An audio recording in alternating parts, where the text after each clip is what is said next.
Tumeanza mwanzo. Hello. Handball imeanza mwanzo.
Kayak apa?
2022 will of course being aired live on Lookuptv and Muthingi TV.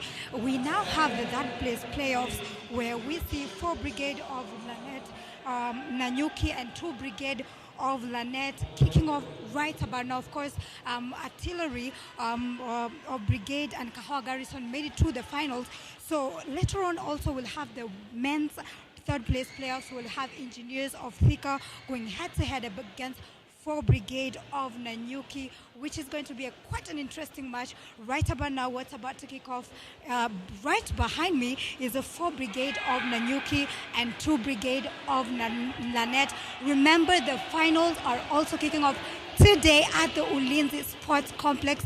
This way it gets bigger and better. We'll have Artillery Brigade of the Embakasi and Kahawa Garrison. Artillery Brigade, interestingly, for both the men and the women's side, made it to the finals. And of course we have Artillery Brigade Embakasi for the men's and Nairobi going head to head in the finals.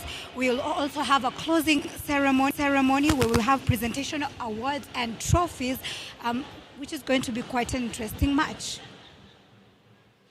What is happening right about now is 4 Brigade of NANYUKI and 2 Brigade of LANET, which is for a third place spot. So we want to see what will happen. Especially we saw that 4 Brigade being kicked off by Artillery Brigade yesterday. So we definitely want to see what happens right about now. And of course, this is all happening live on Lookuptv and Muthingi TV, where all the action is covered as it unfolds, and also on our social media platforms. Remember, on YouTube and Facebook, Lookuptv and Muthingi TV brings you all this coverage of the handball.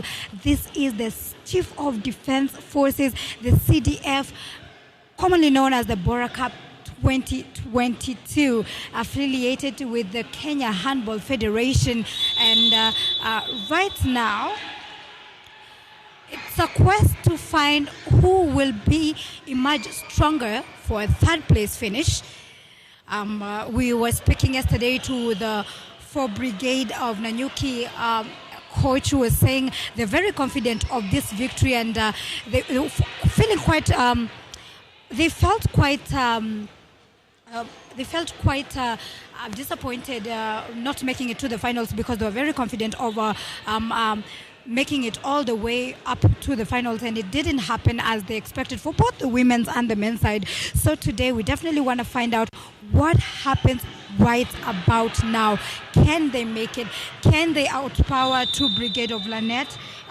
That will be determined at the end of the 1 full hour. And of course, just a recap of these matches that kicked off on 7th of November 2022. Just a recap of what happened yesterday on the 14th of November, that is on Monday. It was Artillery Brigade in the semifinals versus 4 Brigade, who are currently playing, and Artillery Brigade, who are the defending champions, emerged stronger and overpowered 4 Brigade to book themselves a slot into today's finals.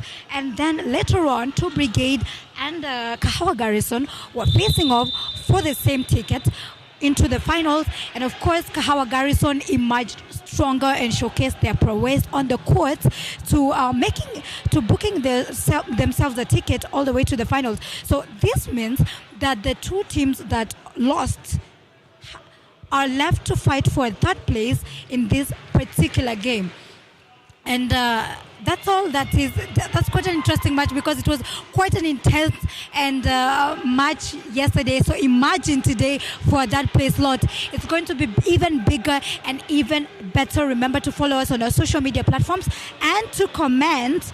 Drop your comment, talk to us, tell us which team you're supporting and which particular player is standing out for you. And of course, we can see the Secretary Orondo. The Secretary Orondo just with the trophies that are going to be awarded later on in the last game, which is going to kick off on, exactly at 3:30 p.m. Around 3:30 p.m. to 4 p.m. So we're expecting a closing ceremony, and that's just quite some of the trophies that are going to be gifted to the winners and also those participants of this particular tournament. So let's get straight into the match and see what happens right about now.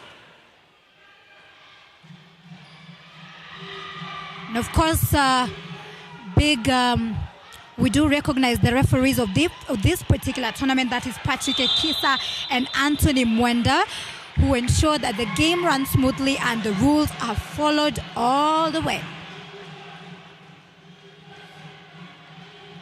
So that's for Brigade side, trying to make a score out of it, but denied. It was quite a weak shot, if you ask me. And plays down, and the referee seems to have a yellow card, and will he raise it? No, he puts it back, so no warning. That's Patrick Ekisa and Anthony Mwenda, who are the referees of this particular tournament, just trying to find out what's happening. As of course we can see the medics just checking to find to see if she's okay. We sure hope she's all right. Remember, these are the third place, fighting for the third place. These are the playoffs for this particular tournament. The Bora Cup 2022 finals will also be kicking off today for the women's and the men's side. Artillery Brigade, as we can see, they're just making their presence in this particular court at the Ulinzi Sports Complex. They're just making their presence known because they both team, that is for the men's and the women's side, have made it all the way to the finals. So we want to see, will they dominate in both sectors, or what will happen? Because a game is 1 hour, and definitely we saw what happened yesterday in the semi-finals between Artillery Brigade and Engineers of Thika. It was quite an interesting match where we clearly understood when they say a game is all the way up to full 1 hour. It was just 1.25-24, and the Engineers of Thika were kicked out to fight for a third place. That will be the next match, by the way. So we sure hope seemingly she'll be sent out.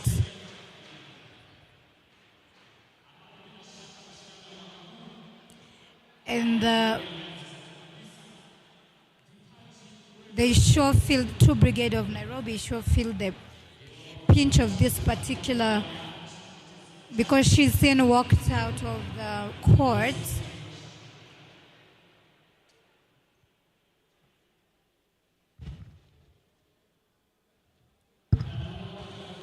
So there's an injury case that is happening right now, and the player is being sent out of the courts, and we sure hope she's going to be all right.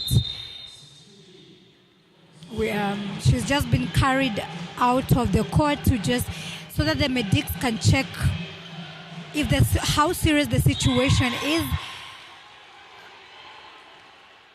And of course, the game continues and resumes right away, and they're sure going to analyze the situation, if it's a serious injury or what's happening.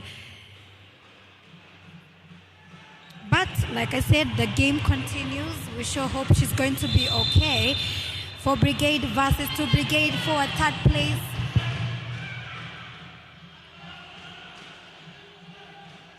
Despite that particular injury situation, True Brigade are looking to net a goal, and let's see if they can do it.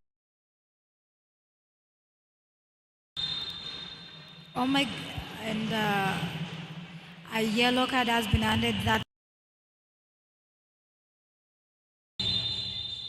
she's been one, that's a warning.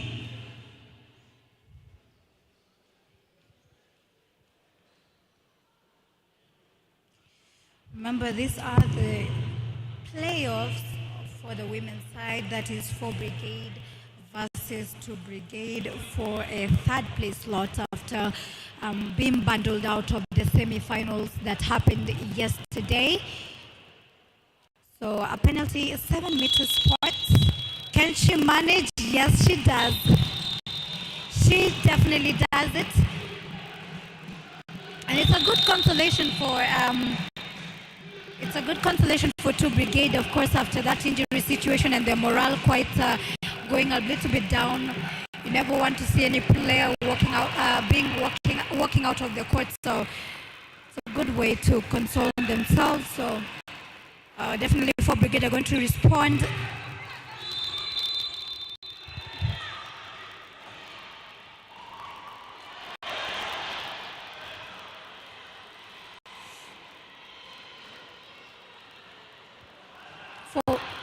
They look to respond, but it's blocked. But they seemingly manage.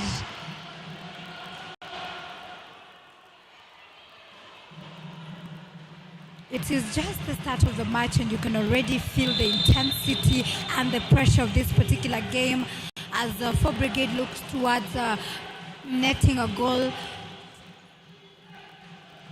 And the defense is quite something.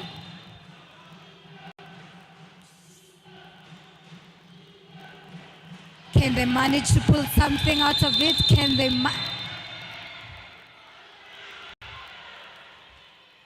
a good game for 2 Brigade. You can definitely see displaying their prowess and so much confidence in this particular game.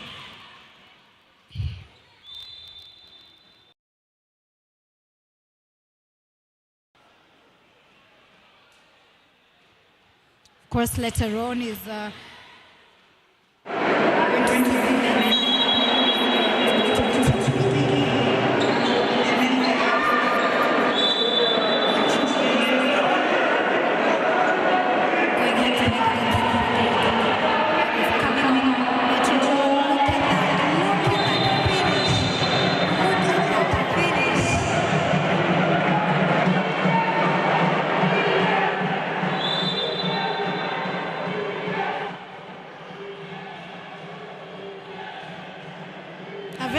defense for the 2 Brigade side. So let's see if 4 Brigade are going to manage to just make their way into this type defense.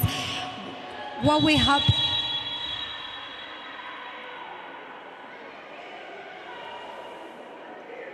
this pressure is amounting to many. Another warning sign. Another warning. So that means, of course, the captain netting this from the 7-meter spot, and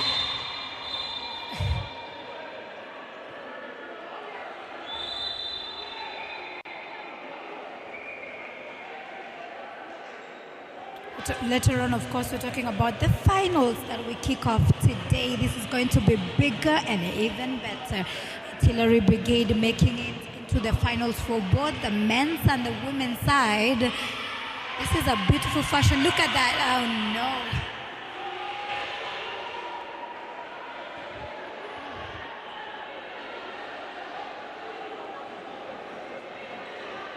This is all happening live at the Ulinzi Sports Complex, of course, being aired by Muthingi TV and Lookuptv. And of course, on our social media platform, you can find us on Muthingi and Lookuptv to get all the latest coverage, and click on the link to just check out this particular game.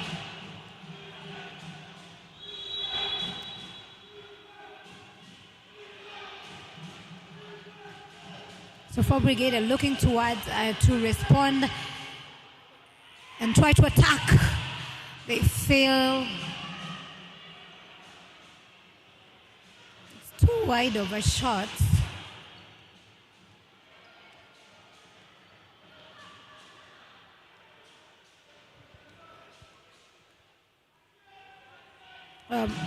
So now it's 2 Brigade trying to respond. Remember, this is the team that was edged out by Kahawa Garrison yesterday at the semi-finals.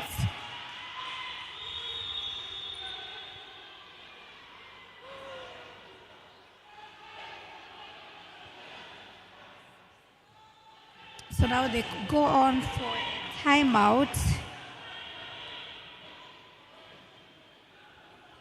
And this is we can see the coach is just trying to look at which are the areas we should work on? What can we do to strengthen our side from both the 4 brigade side and the 2 brigade side? Just having that one-on-one talk, which is very crucial. It can change the game. It can work, strengthen the game. So they're trying to have that conversation and see how better can we make this game? What other areas can we work on? And let's see if there's going to be a change of the game. Let's see how that works on.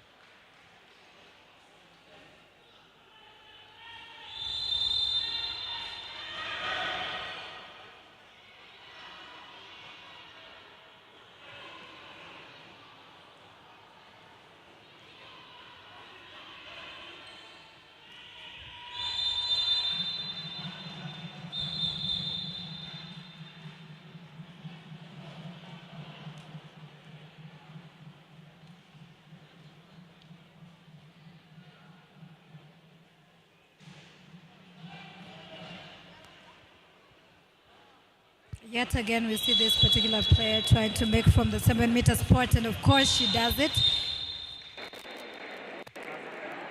She never fails at that particular point. It's not fashionable to lose at the penalty spot.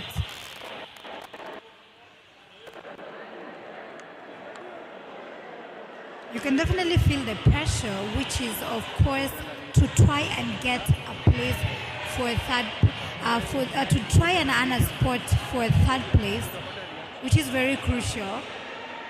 As, of course, both sides yesterday, they being edged out at the semi-finals, they look towards just booking themselves at least at that place spot.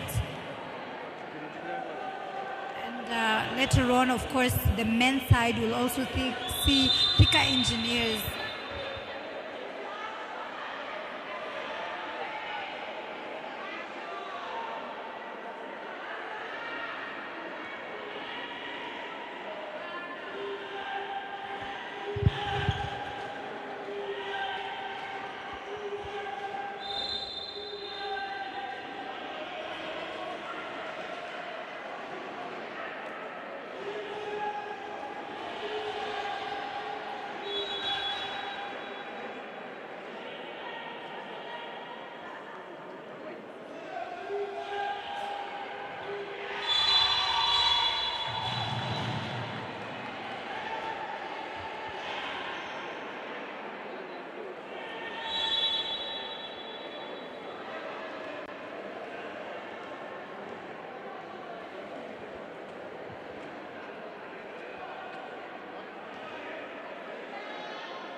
So 2 Brigade are showing so much confidence in this game, and as the scores line at 6-3, or rather 3-6 in favor of 2 Brigade.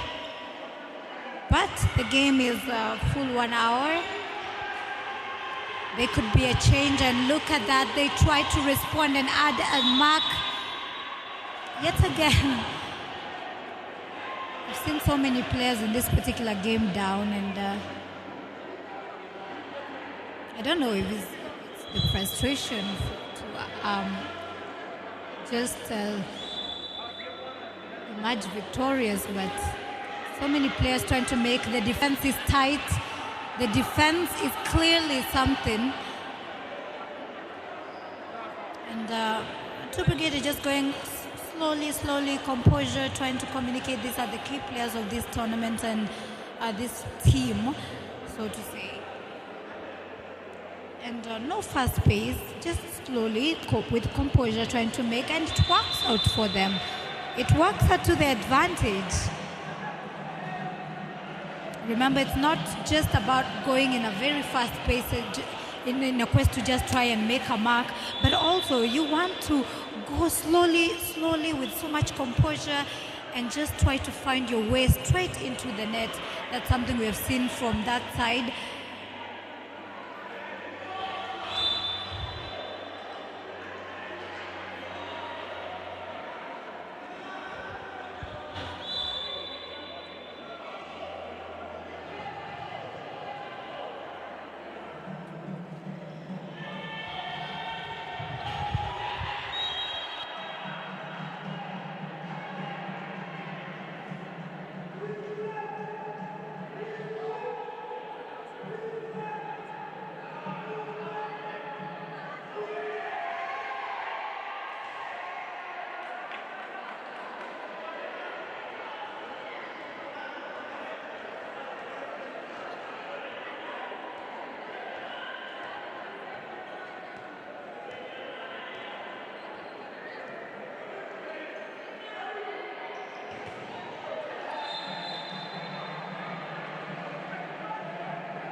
timeout. The score still lie 8-3 in favor of 2 Brigade, and another score that takes the tally to 9-3 for 2 Brigade.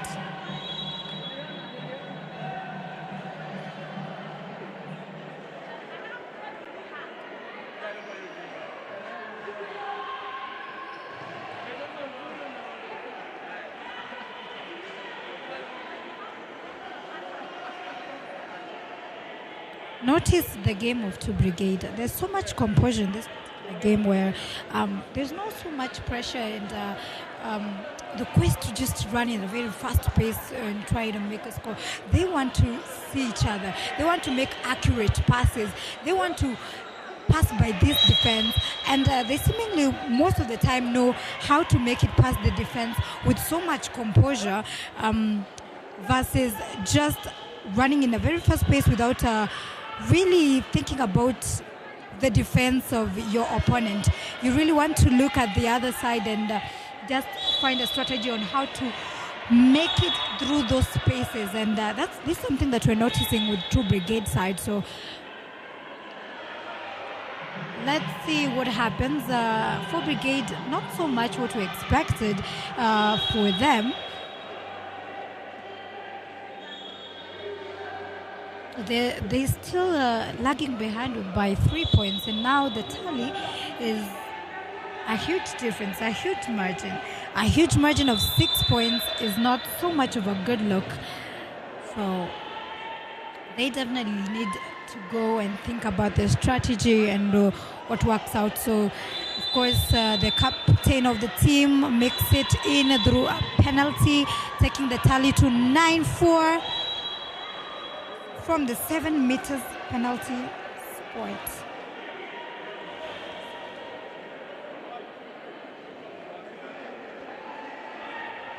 Once again, just with so much composure, they see eye to eye. What can we make through the spaces?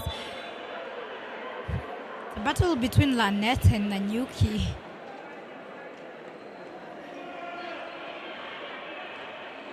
Look how they make through these spaces.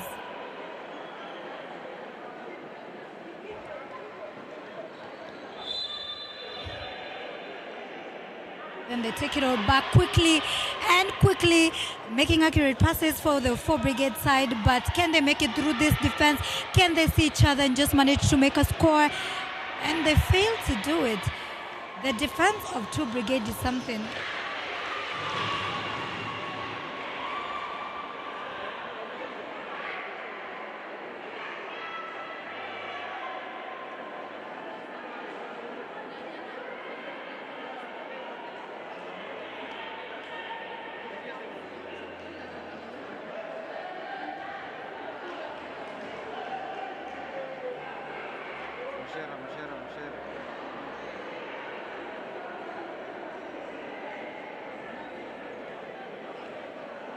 We'll get back to you shortly. And of course the score sit at 9-4. Will just give you all the latest scores as it unfolds of this particular game and the coming games.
Ikiwa unajiunga nasi sasa hivi, tuko katika Ulinzi Sports Complex,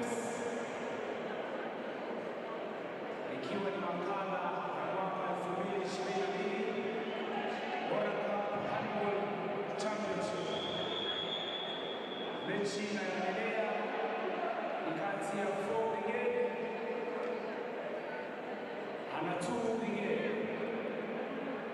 2 Brigade waweza kuacha wakuni, jumla ya wakuni dhidi ya 4 ya wana 4 Brigade. Mechi hii inapeperushwa hewani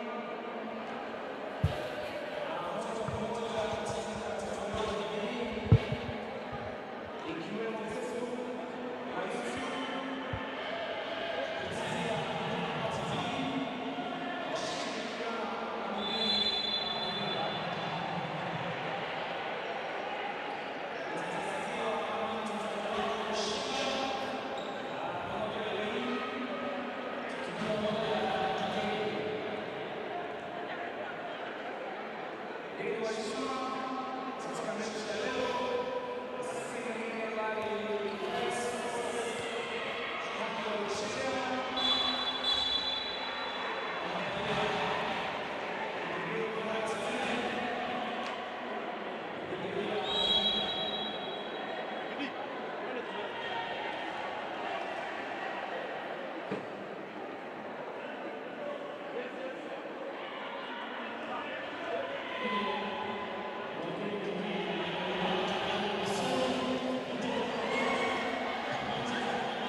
mwezi wa 11 mwaka wa 2022.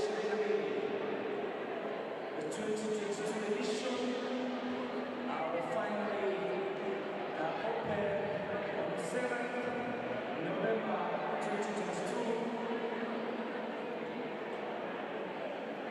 Na Lamata Nelson Rwanda, Brigadier Jendeza akiwa pamoja na Defense Forces Handball Association Chairman na pia Brigadier Rwanda, Brigadier Mwenga.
Niende kwa hii timu nyingine.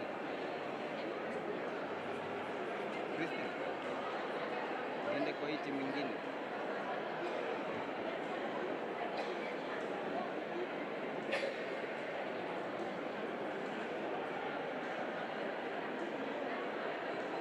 Niende kwa hii timu nyingine.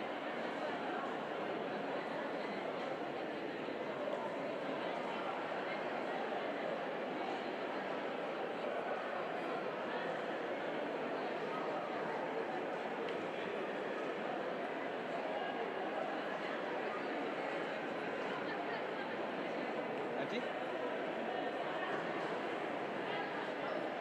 imekwama.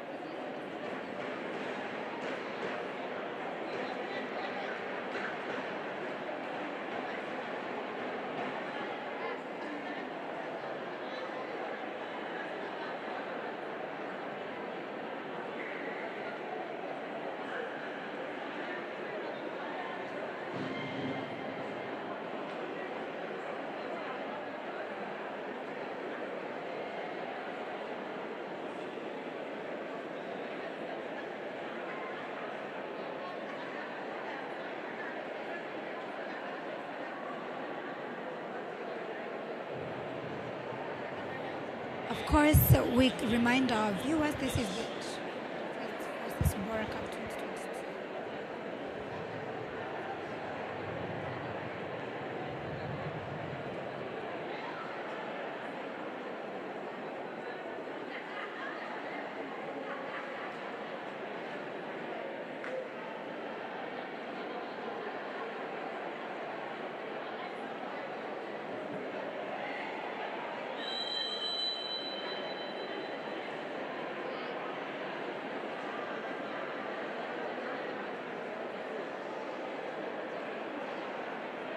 Ni siku nyingine mtangazaji mwenza, tumeweza kukutana katika Ulinzi Sports Complex ikiwa ni makala ya mwaka 2022 tukiwa katika michuano ya third place almaarufu kama playoffs. Umeweza kuwa mchuano mkali kabisa, maana kipindi cha kwanza kimeweza kukamilika. Timu ya Brigade ikiwa imeweza kupata ushindi, imepata tu Brigade inaongoza kwa sasa. Brigade ameweza kupata ushindi dhidi ya mwana Brigade. Bila shaka imeweza kuwa mechi nzuri ama namna gani? Ndio kabisa. Pia tungeweza kushirikisha watu shabiki kwamba mchezo unapeperushwa katika runinga ya Lookuptv na Muhingi, na pia katika uga wa Ulinzi Sports Complex. hapa ndio mambo moto yanafanyika. Bila shaka tuko katika Ulinzi Sports Complex kama ulivyoona hapo awali, na mchuano huu unapeperushwa hewani live on television. Very live. Kwa ni kwa hisani ya Lookuptv pamoja na Mudhingi, runinga ya Mudhingi. Naam. Tungekumbusha mashabiki kwamba kuna shida hapa. Shida kweli. Naam, kusema kweli umeweza kuwa mchuano mzuri na ni mchuano ambao umeweza kusubiriwa sana na wengi na mashabiki, the viewers, na waweze kuingia katika mtandao wa kijamii wa Facebook, kadhalika YouTube, wataweza kuitazama mechi moja kwa moja. Naam, kuna link hapo bila shaka ambayo kisubscribe tu ataweza kuitazama mechi. Unarushiwa matangazo haya na mimi mtangazaji wako kama kawaida, Mariam Kageni, ama ukipenda Miss Kageni, pamoja na Shida.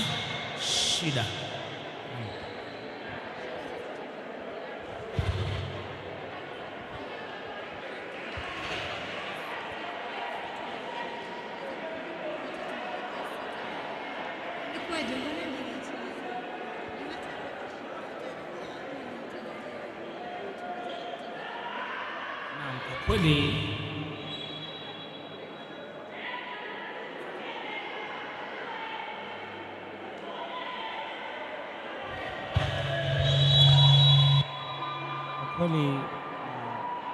mtangazaji mwenza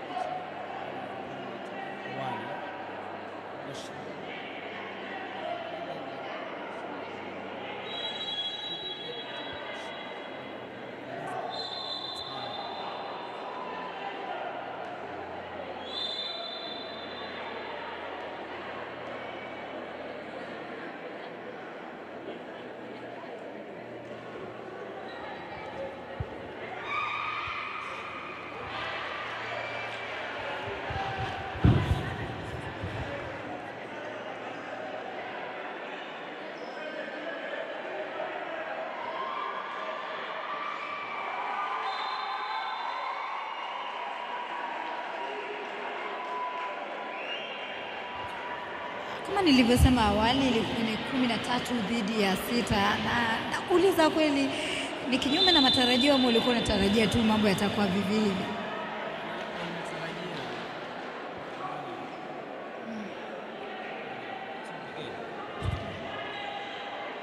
Uweze kupata kama ni machache 30.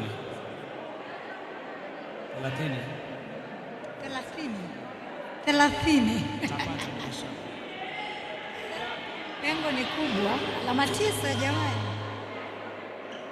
Unaona vipi mtangazaji mwenza, trophies unaziona vipi? Dhahabu. Bila shaka ukipata hiyo kubwa inaongoza, yani inaonyesha ni position 1, nambari 1. Jana tukizungumza na kwamba wakuna imani sana, na walikuwa kwanza wanasema kwamba kuna imani sana wataibuka washindi katika hilo kubwa. Nakwambia bila shaka naona likiendea artillery. Hilo kubwa hilo la artillery. Na artillery. Okay, mambo ni kama hayo. Huyo ni Shida tu tupatia maoni yake huku angalau kupata alama. Tumekwepa vyema sana huyo. Napata block. Kuna block, mlinda lango anakataa na wanyuma kweli kweli.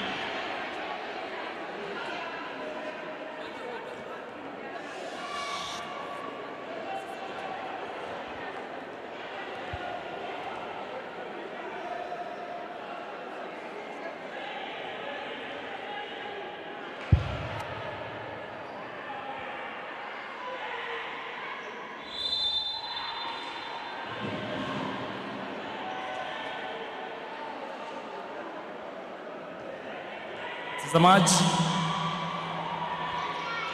mpenzi mtazamaji, tuko katika Ulinzi Sports Complex ambapo ni mechi kati ya 2 Brigade na 4 Brigade, akiwa ni kipindi cha pili cha mchuano wa third place almaarufu kama playoffs. Matangazo haya unaweza kuyapata moja kwa moja kupitia kwa mitandao yetu ya kijamii ikiwamo Facebook pamoja na YouTube, kupitia kwa runinga ya Lookuptv wakishirikiana na Mudhingi, nami wako mtangazaji Shida.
Enza nambari 9 mgongoni wa 2 Brigade.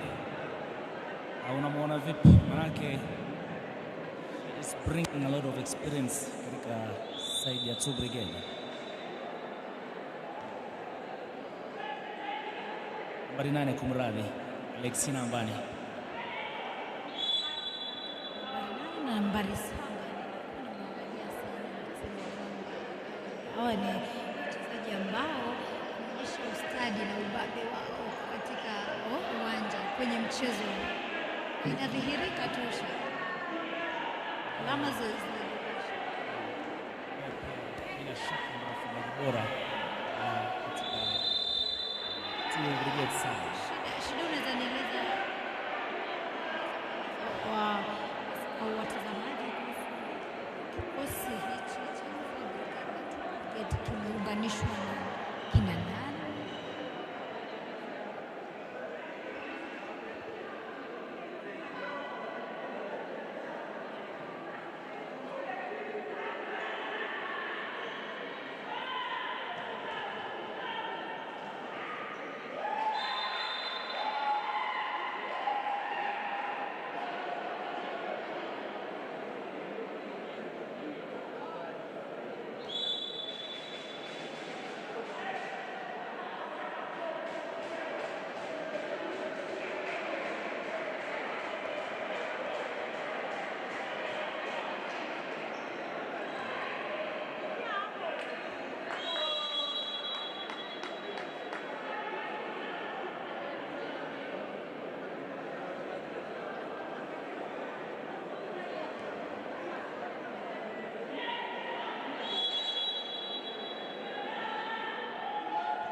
Tony atakukata maneno.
idara ya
Team captain, 2 Brigade, Senior Sergeant Alexander Anani.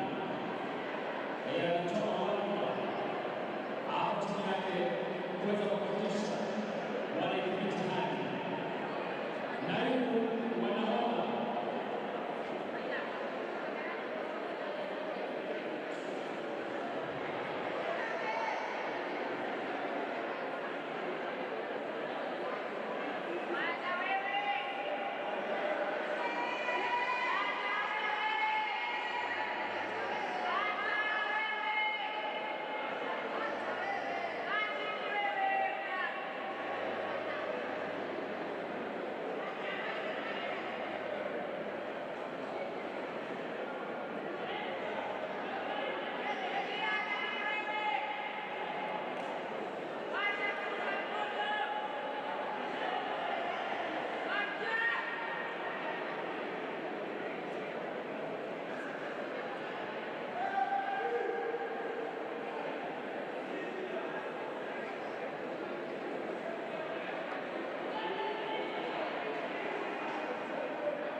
Mtazamaji, msikilizaji, tuko katika Ulinzi Sports Complex na makala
cha pili,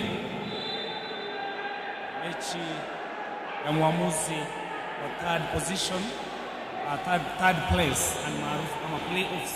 Playoffs, yeah. Na mtangazaji mwenza nambari 8 mgongoni, Alexina Ambani. Niambia kuhusu mchezaji huyo, that particular player. I just because she's outstanding. We've seen how she is on the court. Now let's concentrate about this particular player, number 8. Actually, she's a very outstanding player. She has been in this field of handball for a very long time. She has played for handball national team. She has captained our Ulinzi handball team for a very long time. She really is an experienced player. Yani ni mtu ana uzoefu. Uzoefu. Okay, that's interesting on player number 8. Alexina Ambani. She's also a high-ranking officer in the military. She's a senior sergeant. Wow, look at that. Yesterday we were talking about Nyaga being a senior and now Alexina as well. This is quite interesting, you know. There is a sergeant and then she's quite superior to the sergeant. Now she is senior sergeant Alexina Ambani. Senior sergeant Alexina. Lakini kwa on the court, simply Alexina. The outstanding. Aleki. Yeah. That's Alexina Ambani, ladies and gentlemen, a player who is from the national team. Yeah. With years of experience. Of course, as we've been told, is also very experienced in this particular game. Yeah, she is. She's very experienced. She's winning this match for her team. She's winning this match for her brigade. Let's talk about this particular game. The pace, the energy of this particular game. Did we expect it to come into this quite a big margin? And are you still thinking that it's going to be a margin of 30 points? But it of 30? Yeah, as you can see, there is still almost 5 minutes to the end of the game. What is that? They are already 25. Just as I predicted before, in any time soon, they are going to be Let's expect 30. Let's expect those points to trickle in. Okay, this is definitely we can see that two brigade are taking this third place. They have affirmed it as far as we can see because the margin is too high. At this point, 5 minutes, it's crystal clear that two brigade have had their way in this particular game, Cindy. Yeah, you can say that. And also there is the side of 4 brigade. There is that player, jersey number 10. Number 5. Jersey number 10. Yep. By sergeant vile vile katika cheo chake cha kijeshi. She is a Sergeant Kanja. She's a doctor also. A doctor? Yeah, she's a soldier doctor. Look at that. Yeah. Yeah, the one with the ball now. Number 5, yeah, the one with the ball from 4. The one with the ball again. Yeah. It's Kanja. Look at that. Yeah. She's a doctor by profession. And she likes doing this game. She plays handball. Yeah. Anapenda sana kucheza handball. Vile vile kazi yake hasa katika jeshi ni daktari. Jacqueline Kanja. You can also see ameweza kuwa mfungaji bora wa timu yake ya 4 brigade. Jacqueline Kanja, number 5. That particular player. So now we're just looking at those players that are outstanding, that those particular players who bring so much to the table and what they have in their particular game plus their professional life. So definitely tumeona Kanja na yule mwingine. Alexina Ambani. These are players who have so much experience. These are players who wana uzoefu, kwa Kiswahili tunasema kama wana uzoefu katika mchezo huu na pia kwenye kikazi. Si wachache, si wadogo. Naam. Vile vile kuna mchezaji wa nambari 8 vile vile wa timu ya 4 brigade number 9. We did have a conversation with her yesterday. Yeah. Talk to us about number 8 rather. Naam.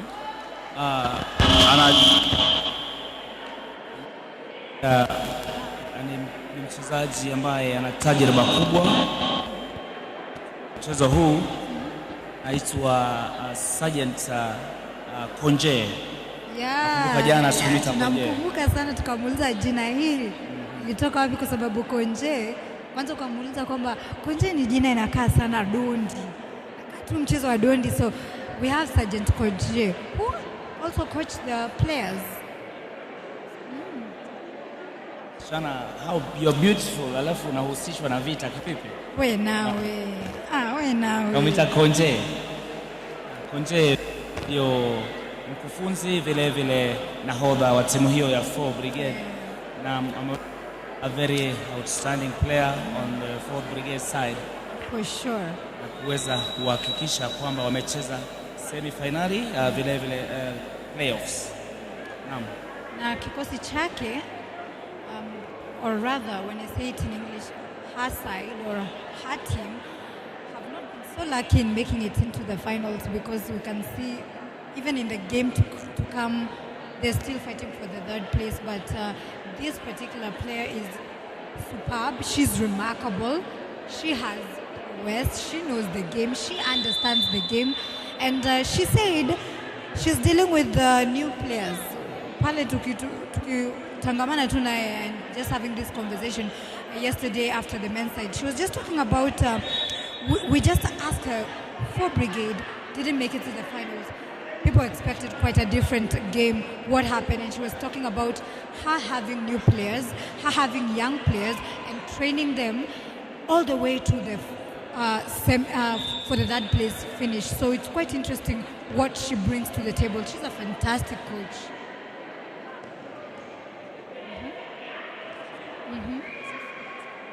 Konje is a fighter.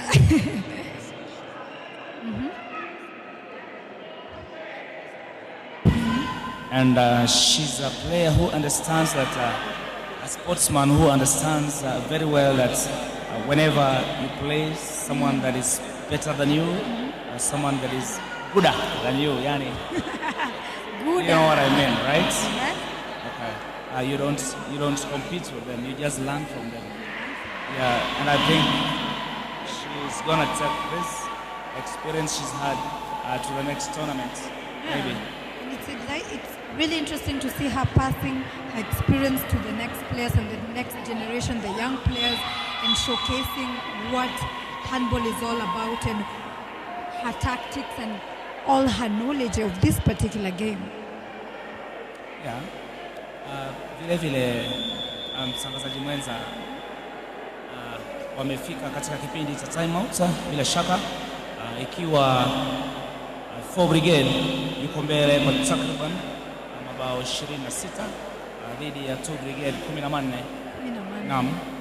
Just as I predicted, tutafika 30.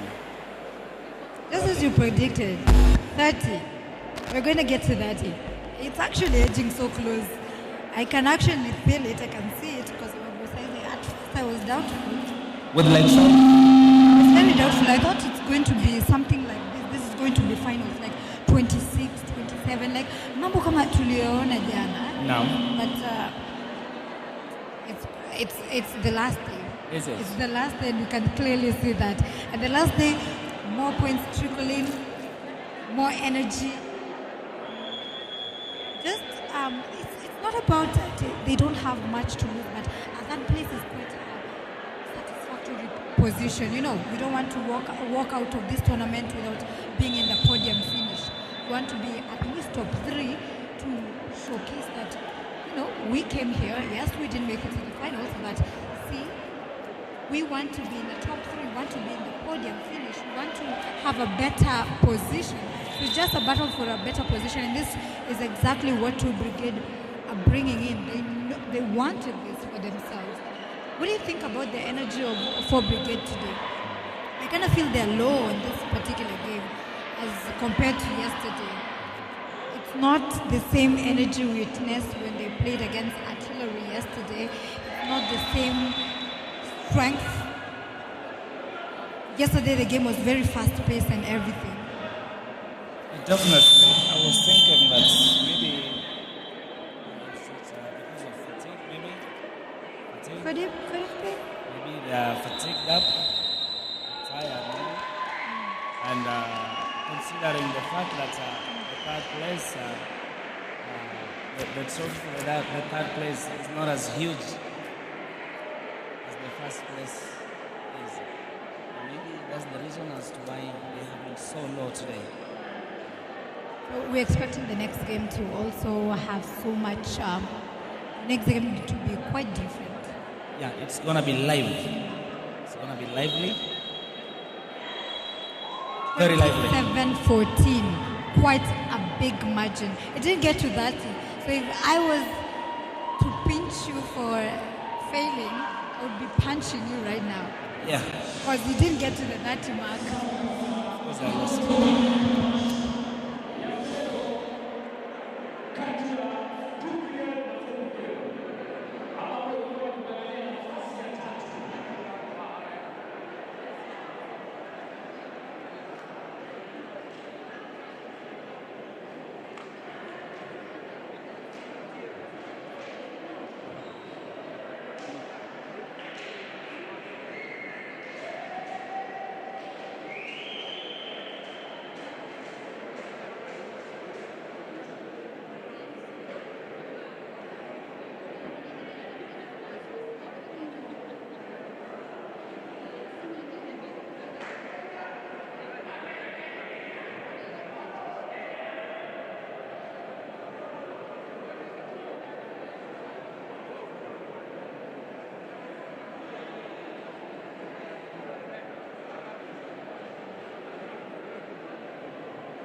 Mtangazaji mwenza Kangeni, umeweza kusikia mtangazaji mwenzetu Lewi anatoka katika kituo kingine cha kutangaza. Karibu sana. Makosa yetu hatuja kukaribisha katika studio. Aungane nasi atuambie mawili matatu. Ujisikie uko nyumbani.